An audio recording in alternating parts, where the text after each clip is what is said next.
तो गंगा एक्सप्रेसवे का दोस्तों ये है दूसरा भाग। पहले भाग में आपने देखा, मैंने दिल्ली से लेकर लखनऊ तक का आपको दिखाया पूरा, कि लखनऊ तक के इंटरचेंज तक हमें कितना टाइम लगेगा। दिल्ली से नहीं, जहाँ से ये एक्सप्रेसवे शुरू होता है वहाँ से।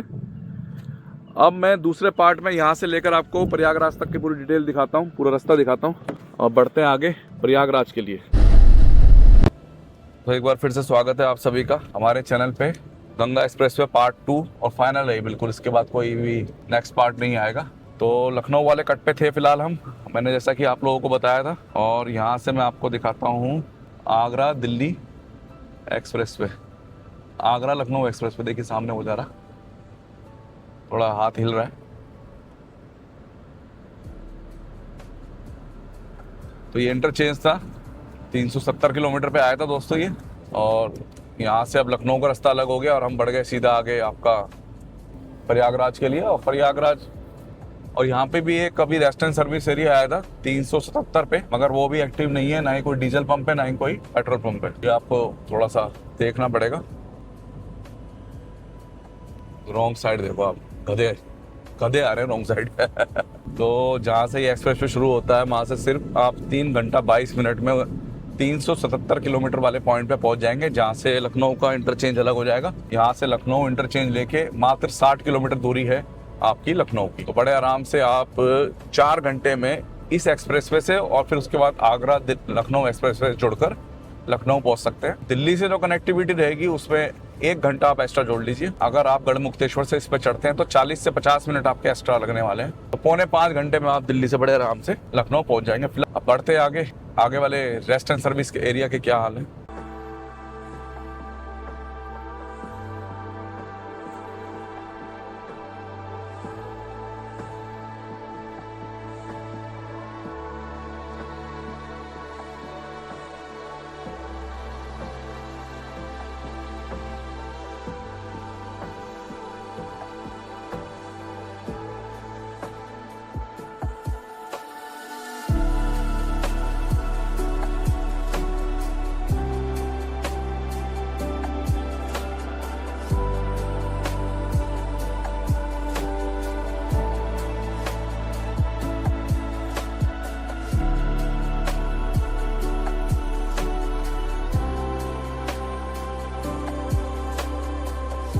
फिलहाल जो अभी करंट में मेरे भाई इस पे सफर करेंगे, सबसे ज्यादा दिक्कत झेलेंगे फ्यूल की, कि फ्यूल की बड़ी समस्या है इस पे। अगर पेट्रोल पंप ना हो तो दिक्कत है। एक्सप्रेसवे पे वैसे भी गाड़ी एवरेज कम देती है और फ्यूल ज्यादा मांगती है।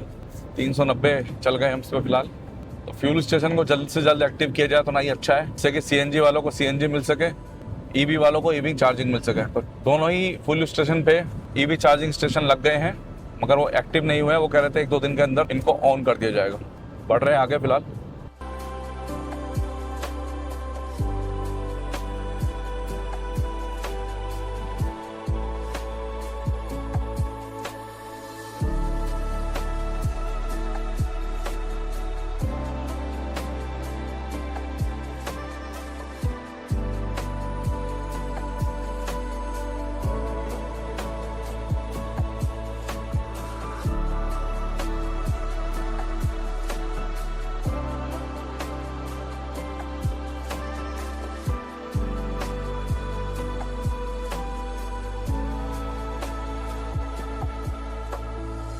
तो 400 किलोमीटर का भी बोर्ड क्रॉस हो चुके हैं हम। और देखिए यहाँ भी लेफ्ट साइड पे सारे बोर्ड उखाड़ रखे हैं। तो इस तरीके की बदमाशी तो क्या रोक कर रखी है। तो मैं आपको बताना चाहूँगा कि मैं अब 120 की स्पीड से गाड़ी नहीं चला रहा, क्योंकि उसका एक रीज़न है। और उसका रीज़न ये है कि फ्यूल जो है मेरे पे बस 3 लेन बची हैं, तो मेरे को गाड़ी थोड़ी स्पीड कम करनी पड़ी है, जिससे कि गाड़ी थोड़ा माइलेज दे। अगर बीच में फ्यूल स्टेशन वगैरह ओपन हो गए होते ना प्रॉपर, तो फिर मैं और जल्दी पहुंचता। कम से कम 15-20 मिनट का फ़र्क आ जाएगा मुझे ना, कम से कम, क्योंकि मुझे अपनी गति घटानी पड़ी है। मुझे करीब 20 मिनट का फ़र्क लग रहा है कि पहुँचे के लग जाएगा। 15 मिनट का तो कम से कम है। तो देखिए 411 का बोर्ड चला गया, ये रहा सामने। और जैसा स्टार्टिंग में था वैसा ही अभी तक बना हुआ है, कोई दिक्कत वाली बात है नहीं। राइट साइड में बहुत बढ़िया नज़ारे हैं, खेतों के बीच से निकल रहा है ये। जितने खूबसूरत फार्मर के खेतों से कटरा एक्सप्रेस में निकलता है ना, उतना मैंने अब तक खूबसूरत कोई और एक्सप्रेस में देखा नहीं है। कटरा एक्सप्रेस में वाकई में बहुत खूबसूरत अच्छे नज़ारों से निकलता है आपका, जब वो पंजाब से निकलता है। यहाँ भी है, मगर यहाँ पे बीच में खेत आते हैं, फिर जंगल आ जाता है, फिर खेत आते हैं, फिर जंगल आ जाता है। ये देखिए यहाँ पे कभी खेत आएंगे, कभी जंगल आएगा, कभी खेत आएंगे, कभी जंगल आएगा। और पंजाब में ऐसा नहीं है, पंजाब में आपको प्रॉपर खेत आएंगे तो खेत ही आएंगे, और अगर जंगल आएंगे तो जंगल आएंगे। पंजाब में ये चीज़ है। कुछ इस तरीके के नज़ारे हैं यहाँ से। तो बढ़ रहे हैं फिलहाल आगे, और मुझे लगता है 180 किलोमीटर की ही दूरी रह गई है अब इस एक्सप्रेसवे की, और उसके बाद तो खैर जो प्रयागराज का नॉर्मल हाईवे होगा वो होगा। अभी 180 किलोमीटर हमें इस पे और चलना है।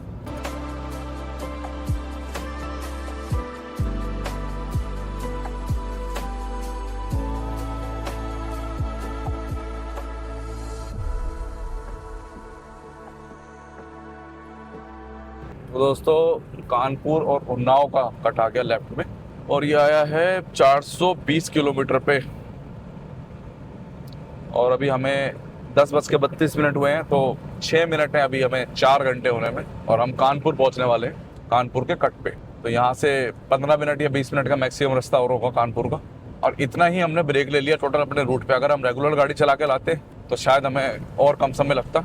और पिछले 100 किलोमीटर से मैंने गाड़ी की स्पीड भी घटा दी है, मैं 105 110 ही चल रहा हूँ, क्योंकि मैंने बताया आपको क्योंकि डीजल का इशू है थोड़ा सा। अब डीजल मिल जाए तो हम गाड़ी को फिर से 120 की लिमिट पे चला सकते हैं। तो ये आ गया आपका कानपुर का कट। तो यानी जब आप इस पर चढ़ेंगे वहाँ से आपको सिर्फ 4 घंटे ही लगने हैं कानपुर के लिए, 4 से 4.25 घंटे। तो ये बेटर है रूट मेरे हिसाब से। तो यहाँ से लेफ्ट कानपुर,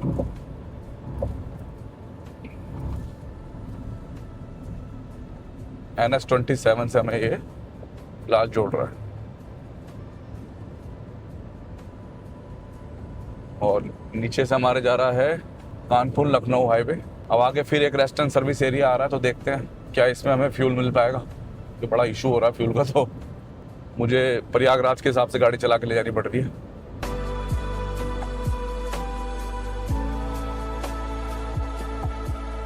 तो भैया मुझे पेट्रोल पंप तो इस पे दिख गया, और ये 423 किलोमीटर पे पड़ेगा, आप लोगों को बता दूं। तो पेट्रोल पंप तो दिख रहा है। तो गंगा एक्सप्रेसवे पे अभी तक हमारी साइड में जितने भी पेट्रोल पंप पड़े हैं सबके सब BPCL के हैं दोस्तों, सबके सब BPCL के। तो देख लेते हैं एक बार यहाँ पे, अगर हमें फ्यूल मिल जाए तो। उम्मीद तो हमें यही है कि मिल जाना चाहिए, नहीं मिलेगा तो देखते हैं भाई फिर। और यहाँ भी आपको EV चार्जिंग, CNG और डीजल पेट्रोल सब मिलेगा। यस, इस पे एक्टिव है। अगर कार्ड नहीं भी चल रहा होगा तो मैं इस पे फिलहाल 5 लीटर डलवा लूँगा, बाकी मैं प्रयागराज में गाड़ी फुल करा लूँगा। तो ये वाला एक्टिव है, ये अच्छी बात है।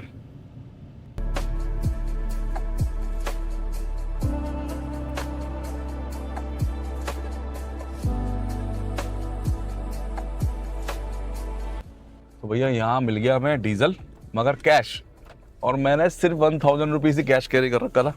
कह रहा जी कैश लेंगे, UPI भी नहीं लेंगे। और फिर वो बाद में जब मैंने कैश दे दिया तब वो कह रहा जी UPI किसी बंदे के पर्सनल अकाउंट पे कर दो। मैंने कहा छोड़ो यार तुम, अब तो डलवा लिया डीजल। 11 लीटर आया है, अब इससे उतर के कहीं लेंगे।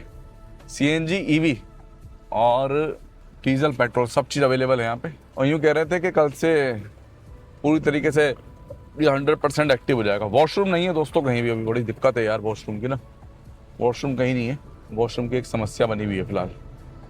तो अब हम प्रयागराज में कहीं उतरते हैं और वहाँ पे डीजल से गाड़ी को कराएंगे फुल, कार्ड से या UPI से। तो फिलहाल यहाँ पे तो कैश का ही मामला चल रहा है। तो बढ़ गए आगे, कानपुर का कट चला गया पीछे, और ये पड़ा था आपका 423 किलोमीटर पे।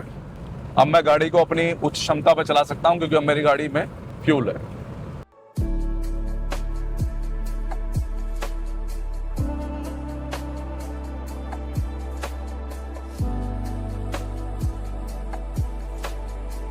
तो 4 घंटे 4 मिनट हमें हो गए हैं चले हुए, 4 घंटे 4 मिनट, और हमने 418 किलोमीटर कवर किए हैं खुद।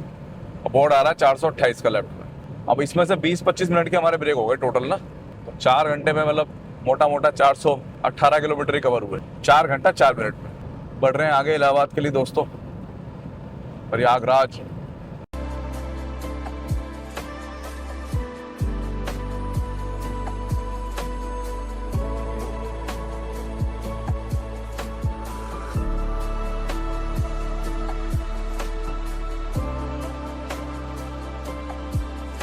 तो आगे आ रहा है कोई, या तो रेलवे ट्रैक है या कोई एक्सप्रेसवे कह सकते हैं हम। प्रयागराज A193, लालगंज 64, ऊंचाहार 101। तो लगता तो कोई एक्सप्रेस वे रहा है दोस्तों ये। बाकी देखते हैं, बताते हैं आपको। तो कोई 110 की स्पीड पर राइड हो रहा है।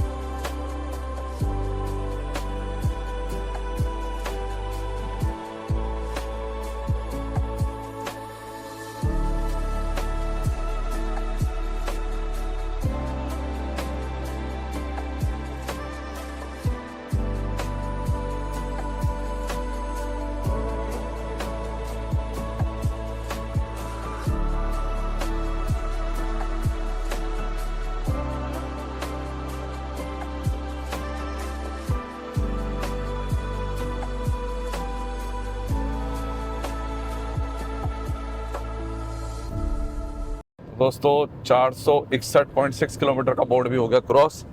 और अब हम पूरी अपने उच्च गति पे चल रहे हैं। जैसे कि पहले हम 105 से ऊपर ले जा रहे थे क्योंकि डीजल कमी थी गाड़ी में, और जब से मैंने डीजल लिया मैंने 120 कंटिन्यू चल रहा हूँ। टाइम हो गया दोस्तों 11:01, यानी 4 घंटे 23 मिनट हो गए हमें चले हुए इस पे। और अगर किलोमीटर की बात करें तो 452 किलोमीटर हमने ड्राइव कर लिया इस पे। तो मुश्किल से 130 किलोमीटर का ड्राइव और रह गया, उसके बाद हम प्रयागराज से जुड़ जाएंगे। कंटिन्यू हम चल रहे हैं। तो जैसे स्टार्टिंग में हम चढ़े थे हमें फील हुआ था ना, वही फील अभी तक आ रहा है, क्योंकि कहीं भी इस एक्सप्रेसवे में कोई बदलाव नहीं है। शुरू से लास्ट तक ये एक जैसा है। मगर ये जो रोड है ये हल्की वाइट कलर की होगी, इससे पता चल रहा है कि यहाँ पे काम काफ़ी दिन पहले का हो रखा है। मतलब ये हिस्सा काफ़ी टाइम पहले ही पूरा कर लिया गया था। जब से लखनऊ वाला कट गया तब से मैं लगातार देख रहा हूँ। ये वाइट है हिस्सा ना, 377 पे दोस्तों लखनऊ को कट गया था।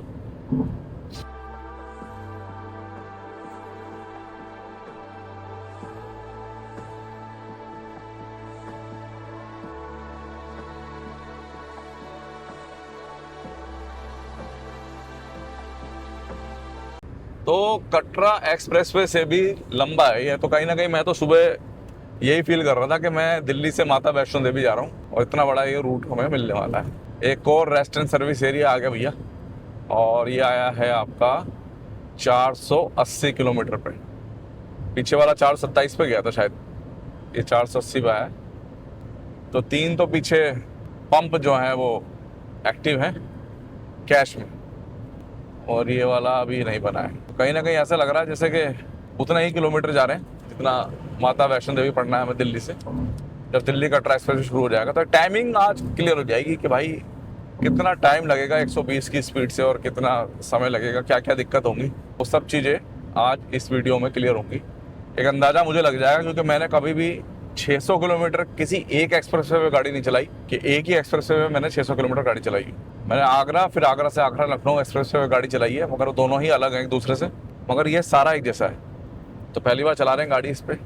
बस ये है कि कटरा एक्सप्रेस पे 4 लेन है और ये आपका 6 लेन है। 6 का भी एक कॉर्नर लाइन और है, तो मिला के 8 लेन ही हो गया।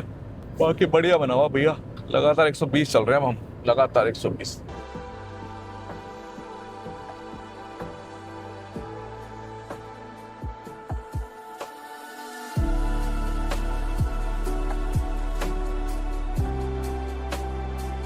तो रायबरेली और लालगंज का कट आ गया 488 पे,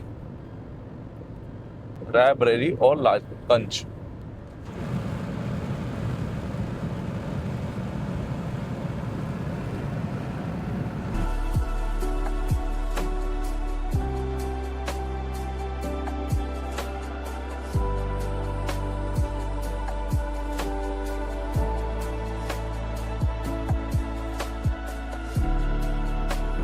तो बेशक 120 की रफ्तार दोस्तों इस पर दे रखी है, और हम बीच बीच में 120 भी जा रहे हैं, 120 से ऊपर भी जा रहे हैं, 122, 123, फिर वापस 120 आ रहे हैं। मगर आप जैसे 11:30 का टाइम होने वाला है, तो मैं यही कहूँगा कि आप जब गर्मी ज़्यादा हो रही हो ना, गाड़ी की स्पीड को 100 पे रखो, ज़्यादा बेटर रहेगा, सेफ रहेगा आपके लिए।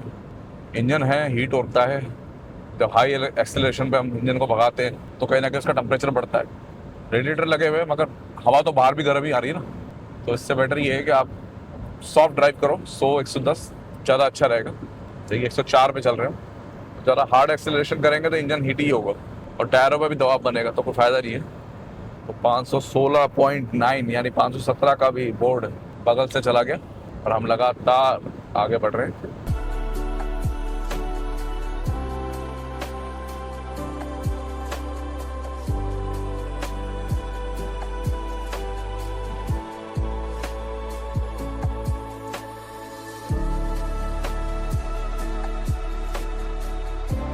तो ये रायबरेली और ऊंचा हार का इंटरचेंज, यहाँ से लेफ्ट रायबरेली और ऊंचा हार।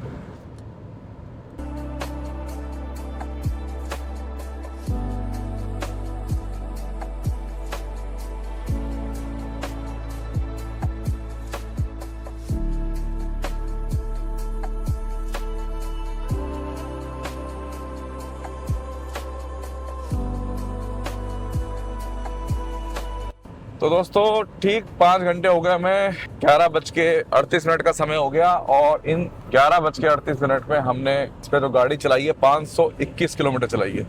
और ये देखिए अयोध्या 190, प्रयागराज 88। साइड में बोर्ड आ रहा है 532 का, मगर क्योंकि जब हम इस पर चले थे तो 10 किलोमीटर का बोर्ड से ही स्टार्ट हुआ था ये, तो 522 हो गया। 522 किलोमीटर हमने गाड़ी चलाई 5 घंटे में, यानी एवरेज स्पीड आ रहा है 104 किलोमीटर प्रति घंटा। और ये तब आ रहा है जब हमने आधे घंटे का ब्रेक ले लिया। इन आधे घंटे में अगर हम 50 किलोमीटर भी कवर करते 100 की स्पीड से, तो एवरेज स्पीड कहाँ का कहाँ पहुंच जाता, 110 का करता। तो मुझे उम्मीद थी कि मैं 110 का इस पे एवरेज स्पीड मेंटेन कर लूंगा, मगर फिर मुझे लगा नहीं, रेस्ट एंड सर्विस एरिया आप लोगों को प्रॉपर तरीके से दिखाया जाए, अंदर जाके पता करा जाए कहाँ ईवी स्टेशन है, कहाँ CNG भी है या नहीं है। तो उसी लिए मैं हर रेस्ट एंड सर्विस एरिया के अंदर गया। टोल पे मैं वॉशरूम के लिए रुका था 5 मिनट के लिए, और अभी जो मैंने लास्ट डीजल लिया उस पर हम रुके करीब 12 से 15 मिनट, क्योंकि वहाँ कैश का चक्कर था। तो कुल मिला के आधा घंटे से 35 मिनट के हमारे ब्रेक हो गए। तो 4.5 घंटे में, मान लीजिए आप 4.5 घंटे में हमने 520 किलोमीटर कवर कर लिए। एक और रेस्ट एंड सर्विस एरिया आ गया दोस्तों, और यहाँ पे मुझे BPCL का पंप दूर से नज़र आ रहा है। तो ये तो कंफर्म हो गया, सारे ही एक्सप्रेसवे पे सभी जगह BPCL के पंप दे रखे हैं उन्होंने, कोई इंडियन ऑयल नहीं, कोई HPCL नहीं। और यहाँ भी आपको EV स्टेशन CNG अवेलेबल मिलेगी। मैं एक बार आपको साइड से और दिखा देता हूँ, क्योंकि इस बार मैं नीचे नहीं जाऊँगा, ऑलरेडी मैं 3 में जा चुका हूँ। तो ये आप देख सकते हैं, ये रेस्ट एंड सर्विस एरिया अभी एक्टिव नहीं हुए हैं, काम चल रहा है। पंप में पेट्रोल डीजल डल रहा है, मगर वो भी कैश। तो ये कैश कल तक ही बता रहा था वो। अब आगे जब आप लोग आएंगे या जो भी मेरे भाई मेरी वीडियो देख के यहाँ पे सफ़र करेंगे, उनको तो कैश की देने की ज़रूरत है नहीं, तब तक ऑनलाइन सिस्टम शुरू हो जाएगा। यहाँ पे फिलहाल ऑनलाइन सिस्टम नहीं है। 50 किलोमीटर का मात्र सफ़र हमारा इस पे एक्सप्रेस वे रह गया, उसके बाद तो नॉर्मल हाईवे आ जाएगा। 542.7 किलोमीटर हम इस पे चल चुके हैं और 594 किलोमीटर मैंने पढ़ा है टोटल इसकी लेंथ है। तो 50 किलोमीटर ही सफ़र रह गया इस पे, जो हम 30 मिनट में कवर कर लेंगे बड़े आराम से।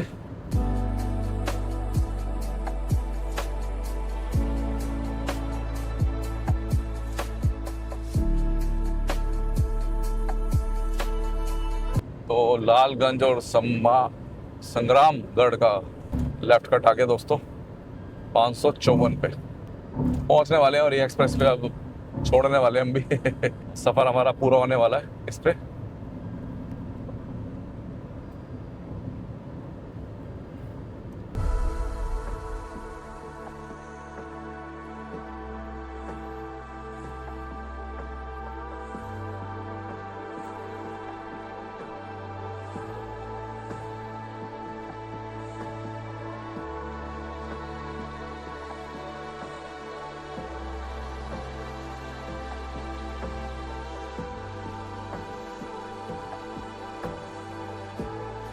चित्रकूट और अयोध्या के लिए दोस्तों ये लेफ्ट कट आ गया 731A पे, मगर इसको फिलहाल ढका हुआ है कपड़े से। अब उसका रीज़न तो खैर मुझे नहीं पता क्यों उसको कपड़े से ढका गया है। इसका मतलब ये है कि आगे जो इंटरचेंज है उसका काम अभी नहीं हुआ है चित्रकूट और अयोध्या वाले। तो अयोध्या जाना तो इससे बहुत लंबा पड़ने वाला आपको, तो मैं तो सजेस्ट नहीं करूँगा। आप लखनऊ जाओ, लखनऊ से 100 किलोमीटर पड़ता है, वहाँ से जाओ बढ़िया रहेगा, इससे जाओगे तो लंबा पड़ेगा दोस्तों बहुत। तो बोर्ड पे साइड में लिखा है 578 और हम अब इससे उतरने वाले हैं।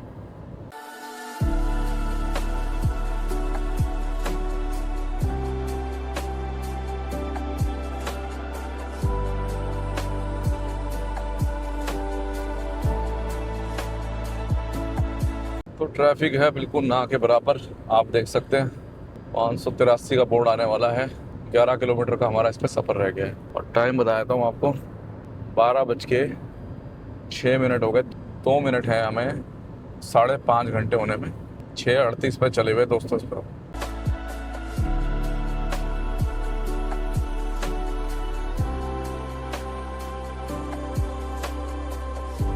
तो इस एक्सप्रेसवे को छोड़ने का टाइम आ गया दोस्तों। सामने आप देख सकते हैं टोल प्लाजा आ गया और अब इस एक्सप्रेसवे को छोड़ देंगे हम यहीं पे। तो अच्छा सफ़र रहा, सारा एक्सप्रेसवे एक नंबर है। कहीं भी आपको ऐसा नहीं लगेगा कि ये पैच ख़राब है, ये पैच में गाड़ी उछल रही है, ऐसा कुछ नहीं लगेगा। परफेक्ट कंडीशन में है।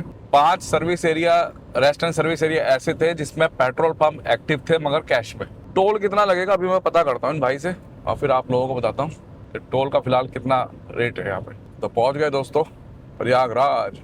ये लिखा हुआ भी है, देखिए 2 टोल पड़े थे। पहला टोल 137 किलोमीटर तक था सिर्फ। तो भाई इस पर बाइक भी अलाउ है और गाड़ी का खवा नहीं है फिलहाल, बाइक अलाउ है इस पर। बढ़िया बना हुआ दोस्तों। और हमें यहाँ पे तक पहुँचने में, इस टोल तक पहुँचने में लगभग 5 घंटे और 32 मिनट लगे। 33 ही मान लो, 33 हो गए। तो 5 घंटे 33 मिनट हमें टोटल इस पर लगा है। टोल एक्टिव हो गए भैया? एक्टिव हो गए टोल? हाँ जी। तो अभी टोल नहीं कटेगा। वैसे टोल है कितना भैया? 400 रुपये लिखा है इसमें। तो आगे करूँ भाई, साफ है वाइपर तो उस पर लगेगा ही नहीं। खुल गया थैंक यू। तो भाई अभी टोल माफ है और मैंने बेफालतू में टोल में अपने 2000 रुपये कर लिए टोल माफ है फिलहाल। तो पहुंच गए भैया उस पॉइंट पे जो एग्जिट पॉइंट है इसका। बढ़िया रहा दोस्तों सफ़र। और ये टोल फिलहाल टोल ट्रायल पे चल रहा है और 400 रुपये लिखा हुआ था वहाँ पे एंट्री से लेकर एग्जिट तक कार का। बाइक भी अलाउ है इस पर, सबसे अच्छी बात ये है बाइक का टोल है, बाइक अलाउ है। ये टोल में पड़ा मैंने, बाकी मुझे पता नहीं, एक बार मैं फ़ोटो और खींच के बता दूंगा आपको। तो उस पॉइंट पे आ गया। अब आगे डीजल लेते हैं और फिर अपना वीडियो को समाप्त करते हैं। तो हमें 5 घंटा 32 मिनट लगे, इसमें से हमने आधे घंटे के आने में ब्रेक लिए थे। टोल अभी फ्री है और 400 रुपये टोल वहाँ पे लिखा हुआ है। मैं वो क्लियर बताऊँ, एंट्री टोल से एग्जिट टोल 400 रुपये लिखा हुआ था। एंट्री टोल जो था वो 137 किलोमीटर पे आया था। उससे पहले टोल अलग था। अब ये नहीं पता टोटल टोल कितना है। और सबसे बड़ी बात देखी मैंने, इस पर बाइक वगैरह अलाउ कर रखी है, टोल दो और चलाओ। तो लगभग 5.5 घंटे का सफ़र रहा यहाँ तक हमारा, जिसमें आधे घंटे का टोल। 5 घंटे में हमने 594 किलोमीटर कवर कर ही लिए।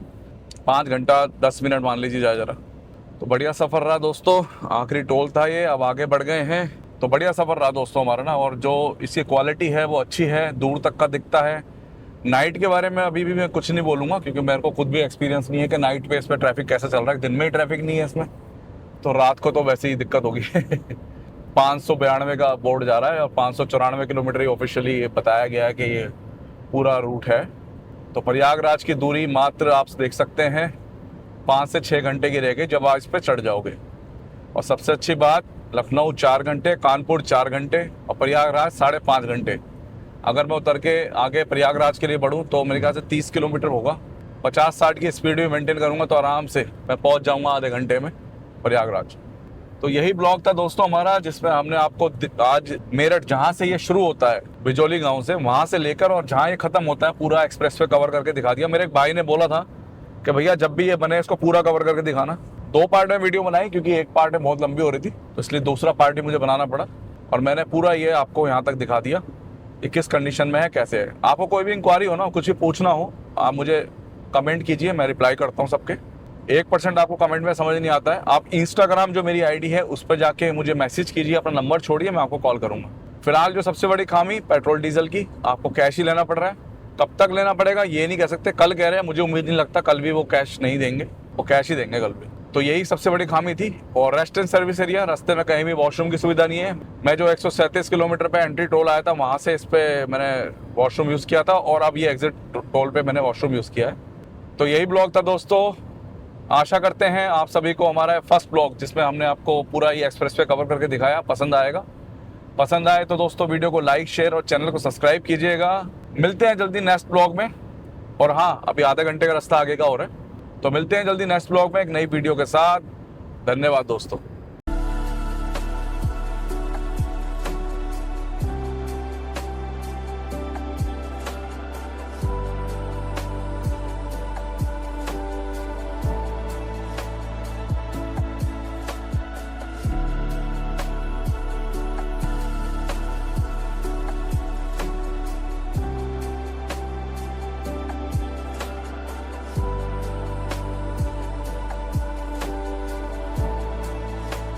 प्रयागराज, और चाय पी रहा हूँ मैं यहाँ पे